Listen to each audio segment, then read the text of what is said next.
All right, excellent afternoon to all those who are watching me across the state. I do not know why they are repeating my opening for me.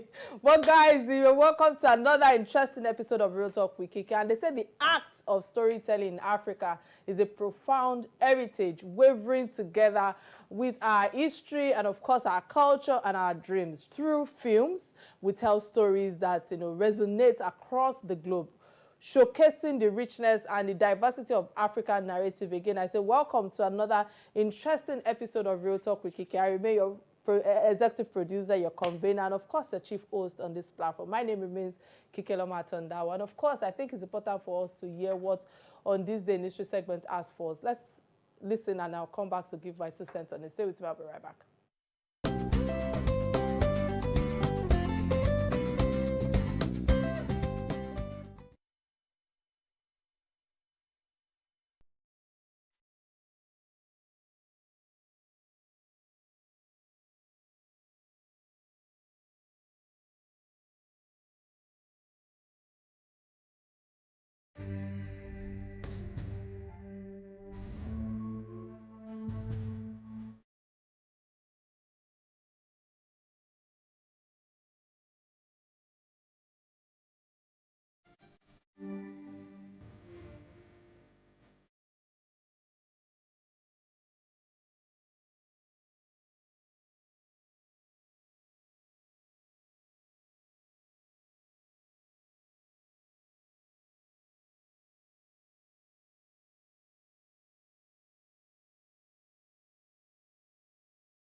All right, many thanks for staying with me. I think my takeaway from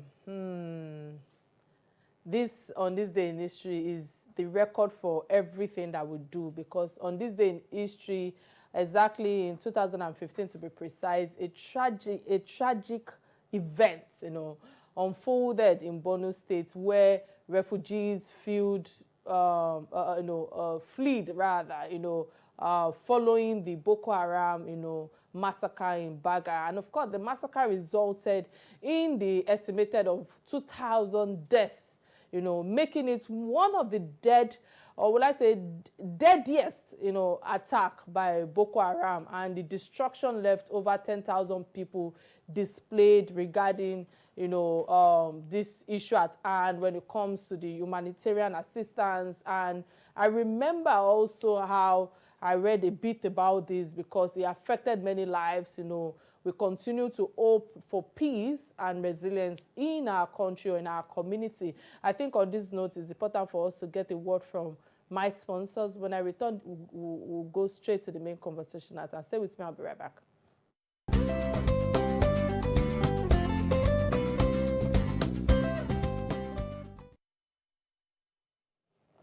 All right, welcome back. Today I'm diving into the vibrant world of Nigerian cinema with a special focus on the much anticipated movie, The Beads. And of course, the movie production and storytelling in Nigeria have become a vibrant hub for African narrative. And when it comes to positioning Nigerian movie as highly sought after in the global cinema market, I believe that Nigerian film is gaining that momentum internationally. And of course, it's crucial to celebrate the dedication and of course the creativity of our own movie producers,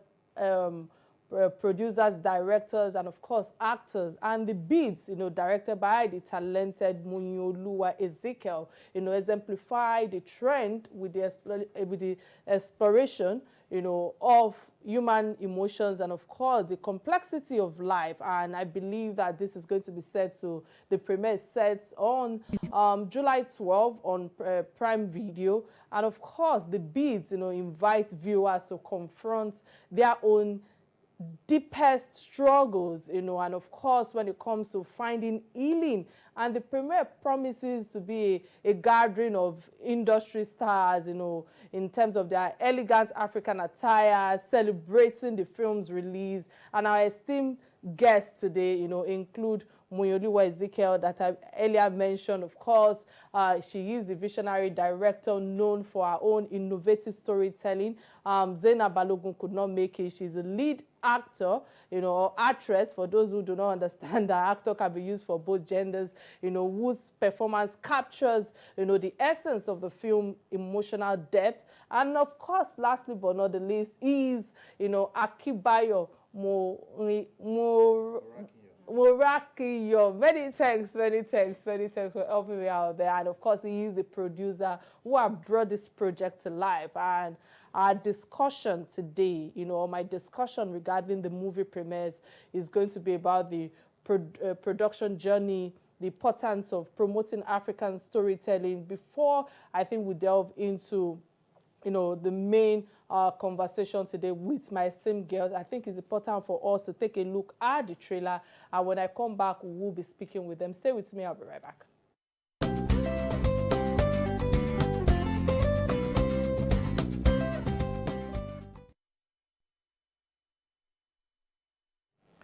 All right, welcome to the show, Moyinoluwa Ezekiel, and of course, I have Akibayo Morakiyo. Many thanks again for helping me with that last pronunciation. You guys have brought the Beads project to life. But let me start with you, Moyi, because, you being the director of the Beads movie, I would like you to share with us, what inspired the story, and of course, in terms of the theme that you felt that you wanted to explore to bring this film to life. Okay, thank you very much for having me on this show.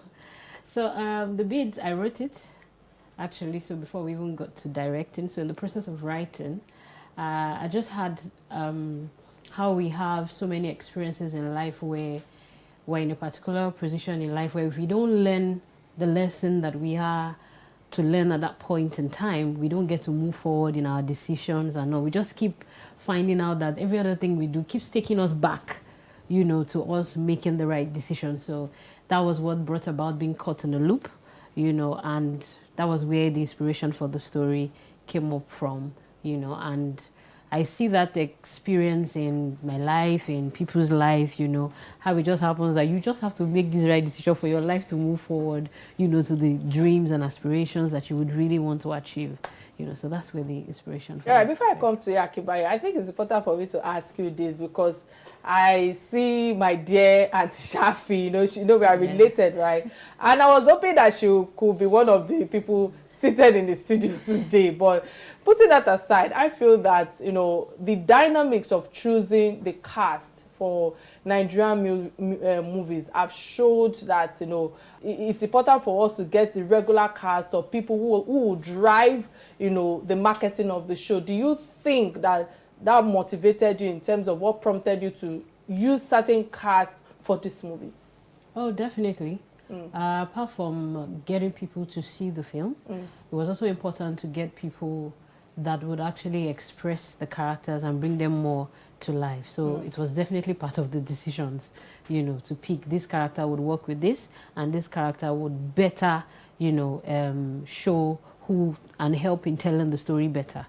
So yes, that's definitely okay. So many thanks for that, insights right there. Let me come to you, Akibayo, because I know that there are quite a number of narratives that I've heard when it comes to producing a movie. I've seen the likes of Femi Adebayo saying that he had to sell his own properties to produce certain movies and the likes and all of that. What are the most challenging, tips that you think that you can share with us in terms of the production of this movie? Thank you for having me on this show. Yeah, so I can see one of the difficult challenging was funding. Because I think one of the challenging things we face as filmmakers, producers, is funding for this kind of project. And I remember it was a big challenge for us, and then it took a lot of creative minds to put together this project. So you had to break the bank. Something like that, yeah. Something like that. Okay, interesting. So, Moyi, again, I'm coming back to it because I feel that the global interest in Nigerian movies, is growing rapidly. And our movies now, stand shoulder to shoulder when it comes to Nollywood, Bollywood, in fact, international standards, so to speak, you know, also with the likes of all these Asian movies and all of that. So on Netflix, because if you go on Netflix, you see all sort of these movies in this category. So I'm asking you, you know, Prime Video is another online channels that I feel that many people, I stand to be corrected, have not actually tapped into. I'm speaking for myself, you know, because I was struggling going to Prime Video. I was like, I don't have the app. What do you think makes Nigerian storytelling, you know, unique and appealing to international standard in a way, or international audience, and maybe that's the word, in a way where you feel that Prime Video apps or platform needs to be given more awareness to it? All right, so the thing is, with African or Nigerian stories, it's very unique. Nobody can tell our stories better than we do. Absolutely. You know, so we cannot do a family story where people are acting like they are white or they are from the Europe, you know. So if you've not seen a Yoruba woman remove her hair tie, she has not shown you who she is Or yet. remove a wig. Or remove a wig, you know. So it's very important that we stay original to who we are, because that's what the Western world want to see. They want to see us, they want to know us, and understand us through our own storytelling, you know. And it's important. I hope, you know, more of Nigerian films and African films will have more, you know, platforms on, of course, Prime and others, because we've just started, you know. Sometimes I even joke that the Western world don't have any stories anymore. We are just scratching the surface, and there's a lot more to be told. Really? You think the Western world don't have any story to tell anymore? I don't think it's like they are repeating. Akiba, do you agree with what you just shared? Because as far as I'm concerned, knowing that your movie will premiere on the 12th of July on Prime Video. So I must ask you, what's the accessibility in terms of this platform? Because I believe that it's important for us to throw more light on this platform. Reason being that that is the new Netflix, so to speak, you know, and a lot of international audiences are not yet in the know of this platform. As a producer, what's your take thus far with this platform? Well, yeah, I must agree with her. Firstly, we have the story. I feel Nigeria, we have the story. And then on a platform like Prime Video, I can't say they're just coming up, but of course they are not yet on the standard of the likes of Netflix. But as we producers, we have to do our best to make sure we put them out there, because in our own little way, we've been working on marketings, trying to put this in people's faces. Like, for example, the beats would be on a lot of billboards in Lagos. So at least when you're just driving to work, just probably in your bus going home, there's a plan to put them on the metro bus. That's the Lagos metro bus. So this way we are trying to capture people's attention to, oh, okay, what is happening here? Where is this showing? So I think with that, people would actually be willing to go see, because actually we have a very good movie when it comes to the bid, I can say. Yeah, so, but you know, if you see the way the actors now, when they produce their movie, the likes of Funke Akindele, Mercy Johnson, Aduni Ade, you know, Tony Abraham, everybody are now marketers and sales personnel, so to speak, when they produce movie. I would like you to throw more light regarding how you guys intend to make sure that this film are in people's faces, you know, that is accessible to a lot of people, not just here in Nigeria, because we've seen how the likes of these people that I've mentioned to have gone outside the shores, the likes of Europe and all of that. How accessible do you think outside, what's it called, Prime Video? Where are the other apps that you think, or platforms or cinemas that you intend to take this movie outside our comfort zone? Well, we can't say anything other than Prime for now, because the contract we have is actually a global contract. So it's going to be showing beyond the shores of Nigeria. Okay. So that alone, we know they already have their audiences there. So it's for us to push this content to their faces. So we are trying our best to make sure we are in their faces with the likes of starting from the premiere. This is some sort of awareness where we would have the likes of a lot of medias, which is probably over everywhere in the country, and then we know these international people and the Nigerian viewers, tends to go through these medias to probably check for their current news. While checking for this, they can see the events, probably the premiere, whatever. And then we have other channels which we are trying to explore, which is Twitter space, the TikTok space, the Instagram space, all this to make sure we are pushing this content to the audience. Okay. And then we believe with this we would we'll get there. All right. All right, we'll go on a quick break and get a word from my sponsors. When I return, the conversation will continue. Stay with me, I'll be right back. This is Real Talk with Kike.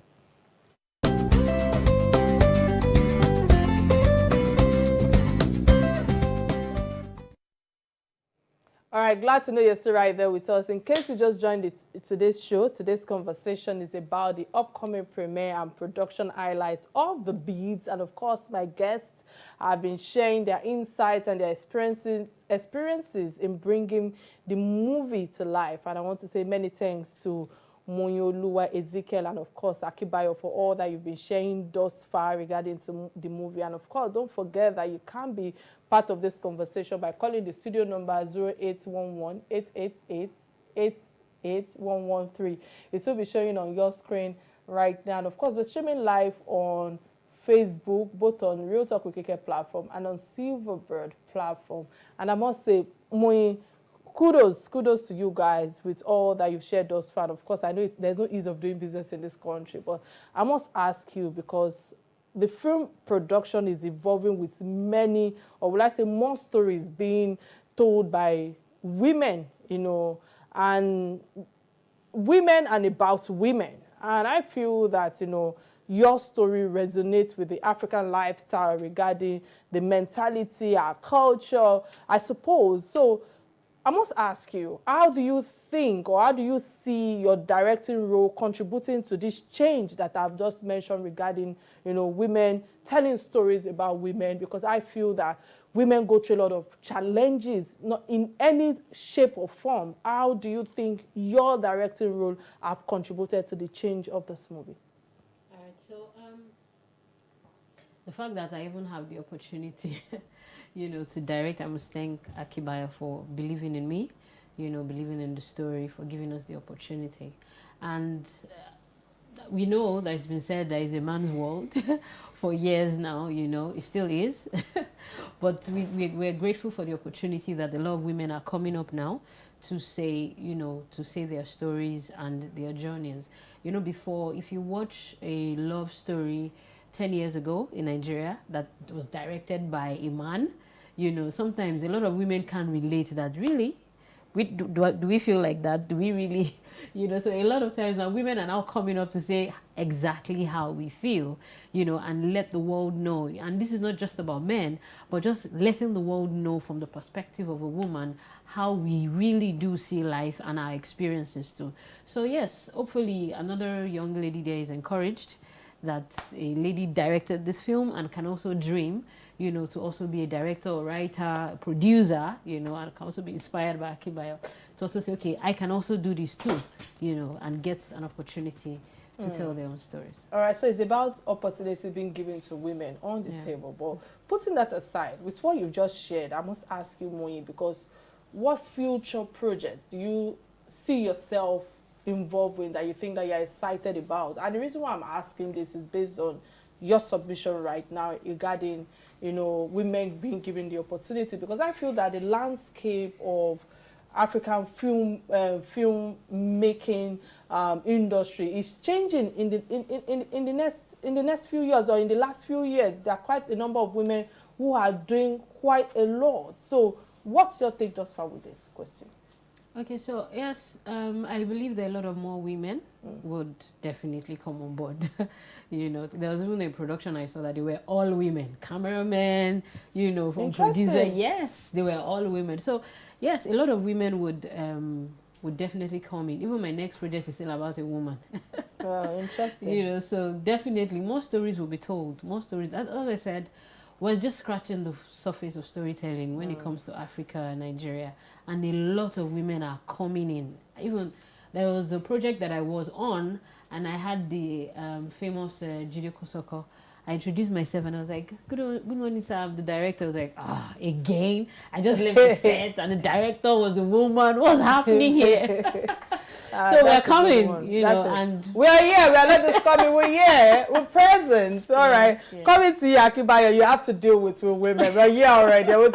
We're taking a space. You know. So I must ask you, because earlier when I asked you about, you know, what challenges that you face, especially when it comes to finance, let me bring you to forward with collaboration. I feel that collaboration is another key factor when it comes to, you know, any project that one wants to involve themselves in. So what do you think, or I would like you to share your own memorable success that brought the beats to limelight in terms of collaboration, and with who?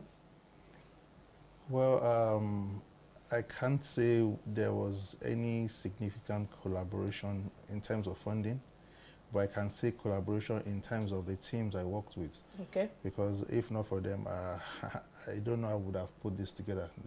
They were the backbone. So in terms of funding, it was more of, I remember I got to a point and then I didn't know how to move forward. And then I started calling friends and colleagues, like, okay, can you come through for me? And then, oof, thankfully.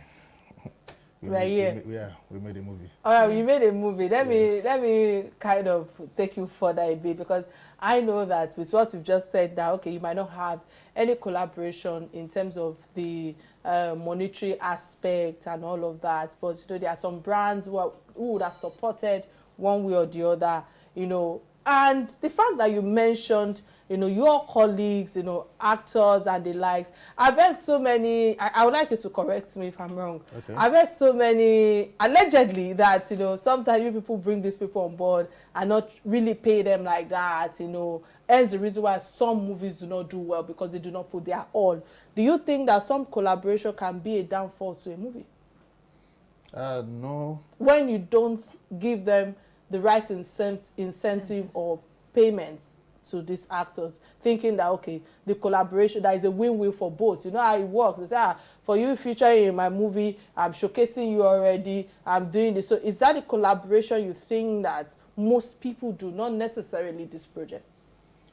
Well, I don't think for this kind of project, actors collaboration would have worked, because for the kind of actors we used, most of them would not come on this kind of project if you didn't pay them well.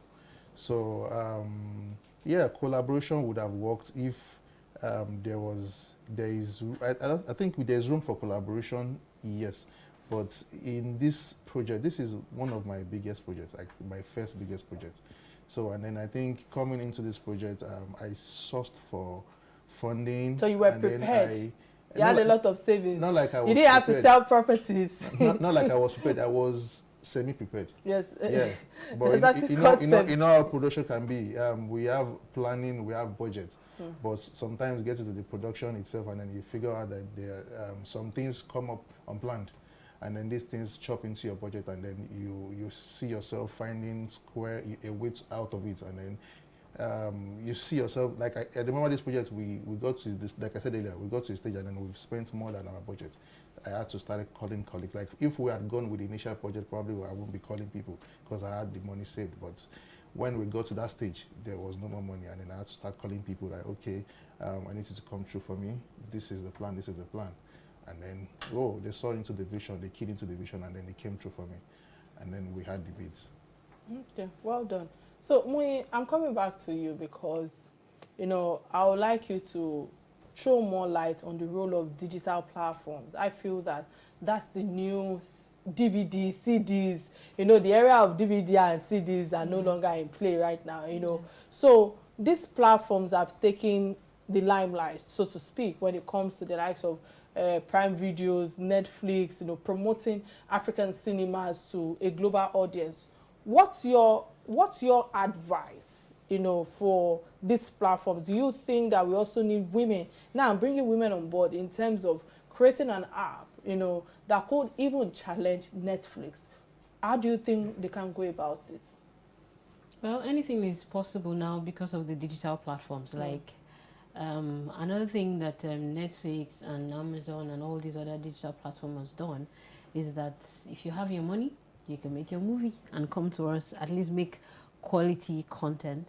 So which also means that if you have your money and you have the intellectual prowess to build an app, you can as well build an app. The internet space is like open for almost everyone, you know. You just have to have the intellect. But have you observed that the younger ones, the Gen Zs, so to speak, are the ones that are actually, you know, being in the forefront of this innovations, technology? You know, how do you think that women, for women like me, I still struggle. Sometimes, you will not believe I still write my checks, you know.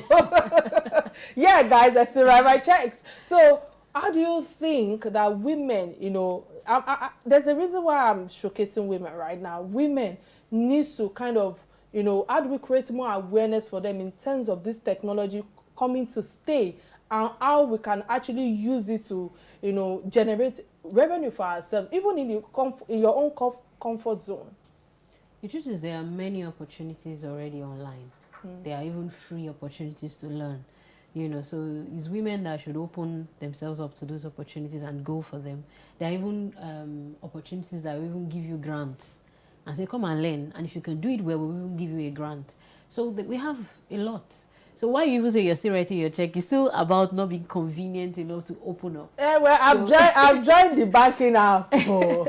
But if I tell you how I've received all sorts of challenges in recent times in the past regarding the banking app, because if you touch anything, it could lead you into trouble. You understand what I'm saying? Yeah. So that's the reason why I asked you the question, how we can educate ourselves, how we can move forward. But still on you, because I feel that I must ask you this question, because with what you've done thus far, what impact do you anticipate in terms of the movie The Beads, in, you know, which I feel that locally and internationally, you know, quite a number of people should embrace. I actually try as much as possible to get a lot of schools from it and all of that. And I must say that I'm impressed with the actors, the cast that you guys have to put together, you know, from Akibayo to yourself, and of course the lead actor who is Zainab, you know, and all of that. So what's your take thus far with how you feel that this movie will be embraced internationally in terms of the impact that it will bring to people? All right, so definitely The Beat is going to be embraced internationally. I can't even wait for the response, because the concept that the film is based on is what an international film will call sci-fi, but we made it spiritual, because as an African, that's what they call our own witch in quotes, you know. So we made it spiritual, because when you're making a film, you have to consider the audience. If I bring an alien into a Nigerian film now, it will take me a lot of time to sell it. But once I go spiritual, I don't have to sell it so much, you know. So it has something that works in the loop of time. And then it will be very interesting for an international audience to see how we've been able to do that in our own climb and still make a movie and tell the story out of it. All right. So Akibayo, you know, considering, you know, the rising popularity of the Nigerian films in this global market, like I've mentioned a few, I don't want to, you know, mention their movies and the like, because we are not here because of that, we are here because of The Beat. So let me ask you, how do you believe that the potential of Nigerians, you know, we embrace the word The Beads? And I think that you guys should tell us the story of what prompted the name The Beads, if you are not sharing too much regarding the movie. Okay, would you answer that? Okay. All right. So why we went with The Beads is there's a family that they have a tradition that anytime any woman is getting married, they have to give her these beads, because they believe that it is a protection, it will bring her goodwill and all of that, all the like. So they do it from generation. So all the aunties, everybody has these beads, you know. So, and that's where it came from. And the whole story, the loop itself, you know, the beads is a loop, time is a loop, you know, and everything is just embedded around it. So caught in the loop of time. Exactly. So that's why we came up with the name. Interesting. Many thanks to both of you. And of course, I wish you the success of this movie. And I'm hoping that, you know, after this, there'll be many more movies that you guys will be producing, and of course, directing. I don't know if you have any word out there. Let me give you the 1 minute time to say something about yourself or the show, or of course, I said your movie rather. 1 minute, Moyi, let me start with you before I come to you. Oh, okay. So I just want you to go out there by July 12th. Go to Amazon Prime. If you have not subscribe. And then watch it. Amazon Prime, it will be out July 12th. The Beads movie. Go and watch it. Go and watch it. You're going to have an amazing time watching it. I don't want to give away too much already. I hope I haven't even done so far. But you guys are going to have amazing, as in we produce it with our heart. You know, everybody puts in their heart, their soul. I mean, from the cast to the crew, you know, and we had an amazing time making it, and we hope that as you watch, you also have the same response. Fantastic. You mentioned, you know, July 11th. You know, can you share more light on July 11th now that she has mentioned July 12th? Okay, yeah. July 12th happens to be the day the film is premiering on Prime Video, while July 11th happens to be the day we're having the premiere for the movie. So, where? Yeah, at Landmark IMAX Film House. Okay, what time? Starting by 6:30. Is that African time? No, not African time. Because we know how we do here in Nigeria. When they say 6 p.m., 6 p.m., hey, my husband and I have been to a lot of movie premieres that, you know, we just want to honor the people that, and, you know, you know me that I keep to time. If you tell me 8 a.m., I get there 8 a.m. My dear, we did not. 4 hours after they've just started. Hence the reason I'm asking you, is that African time? So on this platform, we keep hearing as much as possible. So let me ask you again, what time is it? So red carpet start at 6:30. Okay, red carpet guys, they say. Start at 6:30, yes. Yeah. All right, then many thanks, many thanks. I wish you guys the very best. We'll go on a quick break, and when we return, we'll go to the last segment of the show that we call Trending Stories. These are stories that bind us as Africans, as Nigerians, and I'll be right back. Stay with me.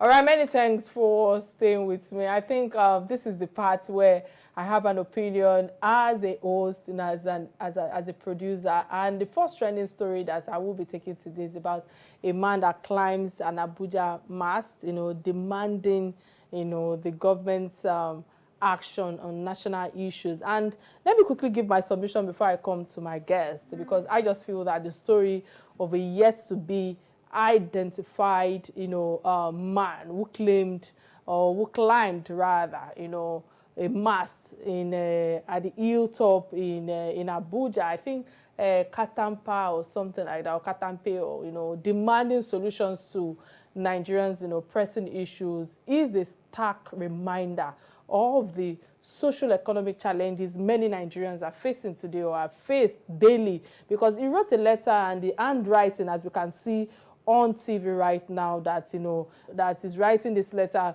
to address Nigerians, and it's just a drastic action that I feel that reportedly driven by desperation and plea for governmental, you know, intervention with all that is happening right now, that shows the urgency of us, you know, addressing certain critical issues at our fingertips. And the 5-point list, you know, that I saw with his letter is the fact that the man called for the return of the fuel subsidy, a measure many Nigerians feel that it's necessary, you know, to alleviate the financial burden of rising fuel scarcity, while the government's, you know, removal of the subsidy aim to stabilize, you know, the economy as well when it comes to reducing corruption.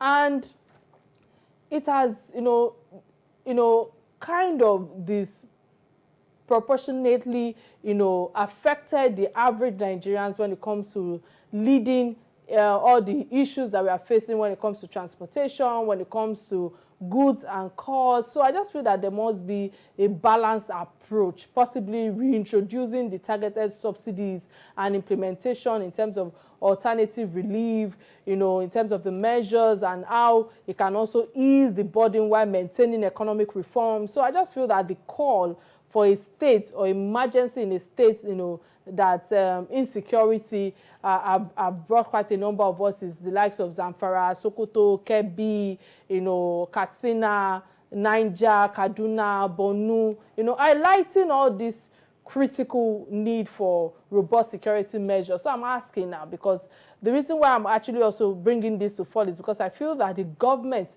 must intensify its efforts, to combat, terrorism and banditry, and ensuring that there's safety, and stability for all citizens. Because, quite a number of perspectives that I've seen online with this issue is the fact that many Nigerians feel that, the government are not actually paying attention to the citizens well enough, other than their own personal interests or pockets. So this involves not only the military actions or just we're calling out the government. I just feel that you're also addressing, the underlying issues such as poverty and unemployment that is ongoing in the country, also with the issue of fuel scarcity, because all of these things have, affected the issue at hand. Because the opening borders for food importation also is something I'm bringing to fore that I feel that reflected the struggle again when it comes to food shortage, and while promoting local agriculture. I've also seen how our First Lady, Ms. Tinubu, have come out, to create more awareness on, everybody becoming a farmer, so to speak, which I like. I feel I like the productivity that comes with that, but it's crucial for long-term food security, in terms of the immediate measures such as, controlled food implementation, and of course, and how, this can also help the short term that I feel that the hunger can also bring. As the reason why I do not understand why somebody would just want to go and climb a mast, and anything can happen. So I just feel that Yorubas will also say that the gods that does not, better me or my standard of living should not, near me or leave me and all of that. So if the government can't make the condition of Nigerians better than how they met it in May 2023, hey, the government should at least leave Nigerians in the previous condition how they met them. I think that's my take thus far with this story, because it's really heartbreaking, and I'm asking myself, are you also sure that the person is not also depressed? Moyi, what's your take on this? All right, so I think that it's good that the person found a way to express, of course, people would have a say that you shouldn't have gone to the mass, maybe you should have spoken to somebody and all. Expression is expression, because maybe if you did not express at that point, it might have exploded, So yes, express, but I hope he came down for the mass anyway, after the whole display, and he's fine and in good health. But somehow, like you're talking about it now, many other people too will be talking about it. It's something that needs to be said. I believe the government also know that they're, in their own way, they believe they're doing something about it. He's also giving them the feedback of it, whether it is a good feedback or not. Yeah.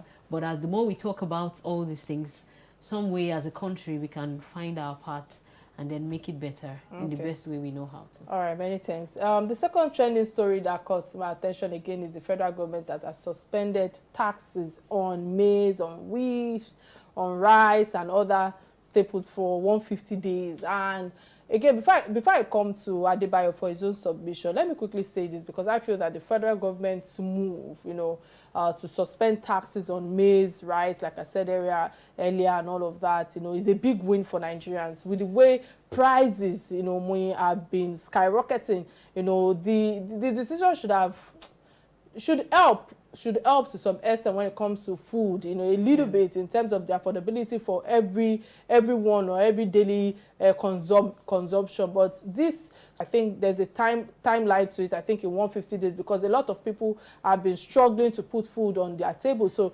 removing these taxes, even if you ask me, I feel that for just few months will help. It means a lot to a lot of people. So the way forward is, how do we move forward, especially when it comes to the fight, when it comes to how we drop a bit, giving some breathing, what's the word now, room to families that have been feeling the pinch. So if we can keep it like this, I believe that there will be a balance for most homes. But this is a short-term thing. So while it's great that the food will be cheaper for now, the government has to think about the long-term solution. The long-term is what I feel that we need to be discussing, we need to be dialoguing about. We need to invest in our local farmers, you know, make sure that they have what it takes, you know, to grow more food, you know. Again, let me refer to Remi Tunumbu, who have said that if I can get a small bucket or a small cup to just grow something little from your backyard, you don't need to have, you know, a yard and all of that. But still, I'm asking myself, how do we fix quite a number of things? Even the roads, you know, the storage of food